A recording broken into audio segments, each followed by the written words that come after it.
আসসালামু আলাইকুম। নিউজ বাংলা সংবাদে সবাইকে স্বাগত জানাচ্ছি। শুরুতে আলাইন গ্লোবাল সংবাদ শিরোনাম। হাসপাতালে নেওয়ার পর শিশু সাজিদকে মৃত ঘোষণা। 12 ফেব্রুয়ারি ত্রয়োদশ সংসদ নির্বাচন ও গণভোট। প্রার্থিতা প্রত্যাহারের শেষ তারিখ 20 জানুয়ারি। পদত্যাগের পরিকল্পনা। রাষ্ট্রপতি শাহাবুদ্দিনের যত অভিযোগ। ভেন্টিলেটর সাপোর্টে খালেদা জিয়া। নির্বাচন ও গণভোট অংশগ্রহণমূলক ও সুষ্ঠু করতে সব সহায়তা দেবে সরকার। তফসিল ঘোষণার নতুন দিগন্তের সূচনা। মির্জা ফখরুল। নির্বাচনের তফসিলকে স্বাগত জানালো জামায়াত। তৃণমূল এনসিপির নামের রাজনীতিতে বিক্ষোভ। ভোটযুদ্ধ মোকাবেলায় নেতাকর্মীদের মাঠে নামার আহ্বান তারেক রহমানের। জাতীয় নির্বাচনের তফসিলের খবরে ঢাবি ছাত্রদলের স্বাগত মিছিল। বিএনপি যেটা কমিটমেন্ট করে সেটা বাস্তবায়নের চেষ্টা করে, খায়ের ভূঁইয়া। নির্বাচন ও গণভোটের তফসিল একটি ঐতিহাসিক মাইলফলক। সাইফুল হক।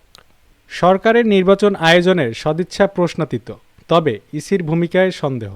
আকসু কর্মকর্তা থাকবেন বিসিবির অধীনে। তফসিলকে স্বাগত জানালেন নুরুল হক নূর। ডিজির মহানুভবতায় চাকরি ফিরে পেল সেই ডাক্তার ধনদেব। তফসিল ঘোষণা করে নির্বাচনী ট্রেন যাত্রা শুরু করেছে। মান্না। কিশোরকে গুলি করে হত্যার পর ট্যাঙ্ক চাপা দিল ইসরায়েলি বাহিনী। কনওয়ের ব্যাটে এগিয়ে নিউজিল্যান্ড। র্যাঙ্কিংয়ে মেয়েদের 8 ধাপ অবনতি।